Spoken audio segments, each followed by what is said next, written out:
Hello, welcome to Chef Units. Today we're gonna be making an introductional video for one of our customers. This is gonna be going to County of Riverside, and basically it's gonna be it's a mobile kitchen for a sheriff's office, right? So basically what you will need to know on this thing is the electrical and the gas and the plumbing and how everything functions properly. So I'm gonna go ahead and start off with the electrical. So right now I'm gonna go show you. This is gonna be a 50 amp plug. This is what we use right now to just hook up to the lights. And basically with this outlet, it's gonna be like a adapter from 220 to 110. Okay, and with this you're basically gonna be able to power the lights, fridges, simple things that do not consume a lot of electricity. Now, whenever you're ready to run the whole truck and you want to power everything that's inside of it, you're gonna want to go ahead and power your generator. All right, so in order to power your generator, the first thing you need to know, very important, is going to be, first thing first, this has to be disconnected. Nothing can be plugged up to this because this is only gonna be for a 220 cable or adapter. So you can have both things running at the same time. You can have the generator giving power to the breaker box, and you can have either a 110 or a 220 giving power to the breaker box at the same time. Because there's what we call what's it called? We have a transfer switch on the inside, which is gonna detect where the power source is coming from, and it's gonna transfer it. All right, now so this is gonna be your generator. And this is gonna be a Durarod generator. It's a pretty heavy duty generator, and it's able to withstand a lot of kilowatts, a lot of power. For like a truck this size that has a lot of equipment inside, this is a good generator to have. Now, in order to start this, or any electrical, whether it's gonna be the adapter or your generator, just make sure all the breakers on your breaker box are gonna be off. Now, to start this, you're gonna know on the inside, we're gonna have a switch. It's gonna be your main switch. And then it's gonna be this main switch basically gonna power on your dial right here, which is gonna be your control box, which is already on. All right. And then we're gonna go ahead and turn on the generator. You're gonna press run. It's gonna start the fuel pump, or the pump is basically gonna start.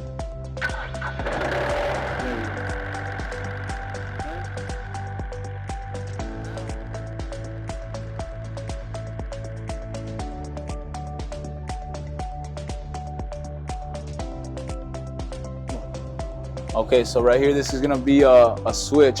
Now this switch is gonna go to your 50 amp plug outside, and basically with this will allow you to like basically not have both things at the same time running. So you could turn this off, and it's gonna basically allow for, say somebody accidentally plugs in the 50 amp cord and you have the generator running. If this is off, you know, you're gonna have no problem. Otherwise you might fry your transfer switch basically. Okay, so now that you have your 50 amp, either gonna be a 50 amp adapter, your generator running, whatever it is, this is gonna be your main breaker box. This is where you're gonna have all your breakers to all your equipment. Everything's gonna be labeled as you see, and this is gonna be the main. So you wanna make sure the main is gonna be on in order for all the rest of the breakers to work. And always go one at a time. You don't wanna go have everything on at the same time, turn on the generator and have everything basically start up at the same time. Okay? So right now we're gonna turn on the lights. We're gonna turn on the water heater, water pump, so we could test the water, the plumbing basically. All right, now so for your plumbing, this is gonna be the water inlet for your fresh water tank. You're gonna grab just a regular hose, go ahead and connect it to right here, and it has a swivel, so you're gonna connect your hose and you're gonna basically, you know, you're gonna be able to screw it on, open the valve from the building of the hose, and you're gonna fill up your water tank through this. Now for emptying the waste tank, it's gonna be right here at the bottom. Now this has an RV style valve, so you're gonna be able to grab like a hose. That comes separately, of course. You know, you're gonna attach your hose right here, and you're gonna just redirect that hose. You're gonna be able to redirect it, and once you're ready to let go of the water, you're gonna open up the valve. All right, so now right here is gonna be your plumbing and your sink area. You have a 3-compartment sink, your hands only sink, right? This is so separately for only your hands, and this is gonna be for your dirty and sanitizing and whatnot. So now at the bottom, we have your water heater. You're gonna have all your drainage, PVC drainage. You have a fresh water tank right here, which is gonna be filled from the outside with a water hose, and this basically an attachment where you're gonna see outside. It's basically a little round circle. It's gonna have an attachment for the hose, and you're just gonna basically just plug it up right there. It's gonna fill up your tank. Now this comes with a respirator, basically what this is over here, and in case the tank starts overflowing, it's gonna throw the water out. It's gonna take out all the air, and you have your water pump.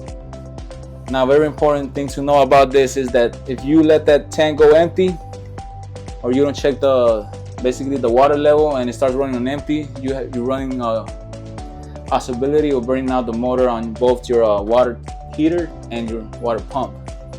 Okay. Now, right here is gonna be a switch. So now your switch is gonna be for your water pump. So right now it's off. You want to turn it on? You can turn it on by a switch. You can cut it off with a switch. All right, so here right here at the bottom, you're gonna have your RV style propane tanks. You're gonna have 2 of them. You're gonna use one at a time, and the other one's basically just gonna be for backup. All right. Now, very important thing, you're gonna have your valve right here, your main valve for each of these propane tanks. As soon as you open that valve, it's gonna start basically sending propane to your line. Now to open of course, that's the valve is for the line itself, but you have also the propane tank valve. So you're gonna have your propane tank valve. Make sure it's closed before you open it. And once you open it, you go ahead and open the main. It's gonna be.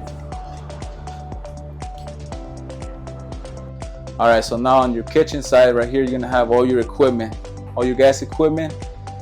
And a very important thing to know before you light anything up is first, there's gonna be a couple things that you need to make sure, that's gonna be like it's gonna be step by step. First step is gonna be, of course, outside there's gonna be a propane tank, which is gonna be under the RV style propane tank.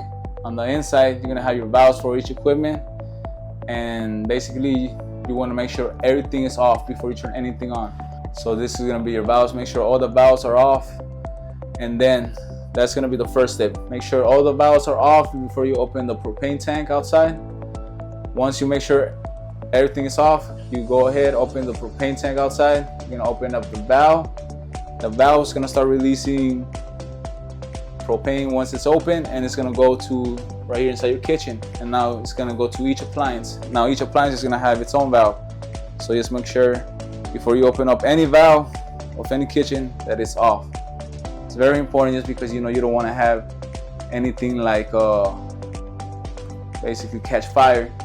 And of course, make sure the extractor is on before you light anything up. So whichever equipment you're gonna start, it's already labeled, so you're gonna know what is what. So this is gonna be your griddle valve. You're gonna open that one up. It's gonna start releasing propane as soon as you open it. So as soon as you open the propane, the valve, you wanna go ahead and light it up. Now for this one equipment, you're gonna grab your lighter, stick it inside, and there's gonna be a pilot.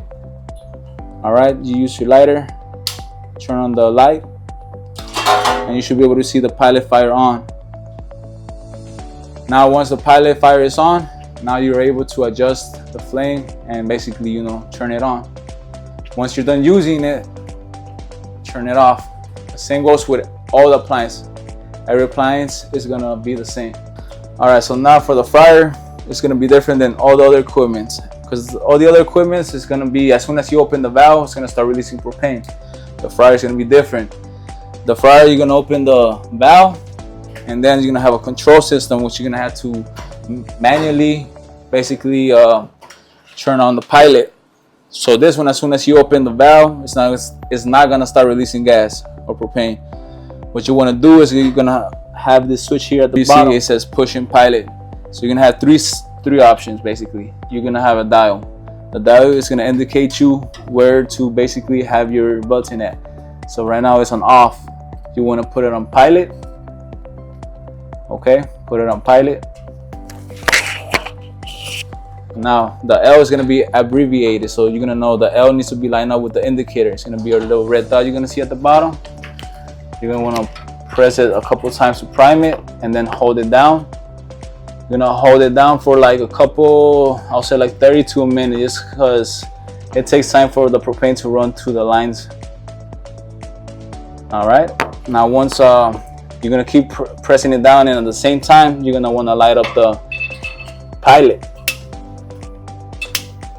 All right, now once the pilot catches flame, you're gonna want to basically keep it pressed down until like 20 seconds, and just basically let all the propane, basically any air that's inside there, inside the pilot, come out, and the pilot should stay on as soon as you let go of the button. Now once you let go of the button, all you gotta do is put it on on. Once you have it on mode, now you're gonna be able to basically go ahead and adjust your flame. And in case for anything, any questions on how to basically light this up, the instructions are always going to be right here on the side. All right, so now right here you're going to have your extinguisher for fires. It's going to be a regular fire extinguisher. Right here at the bottom it's going to be a grease fire extinguisher, basically for your fryers or any type of grease fire. And you're also going to have your fire suppression system. Now this will be activated on its own if it like basically detects heat, and you know, like it detects a fire, it's gonna basically go off on its own. Now say you want to turn off the fire using extinguishers and it does not work, and the fire suppression has not gone off yet, you're gonna have the option to do it by yourself by pulling the, in case of fire is emergency only, you pull this and it's gonna set off your fire suppression system.